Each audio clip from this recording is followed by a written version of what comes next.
Burada sokaklar fazlaca dar, kovalar memurlar. Çeken kovalar fazlaca para lazım, buna mecburlar.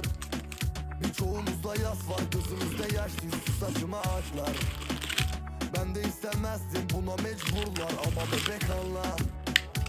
Ben beni öldürecek bir silahlıyım, sanki hiç istemedin beni anlamayı. Yoruldum, sırtımı sana yasladım, sen düşünmedin, yaktın beni cayır cayır. İçimde bir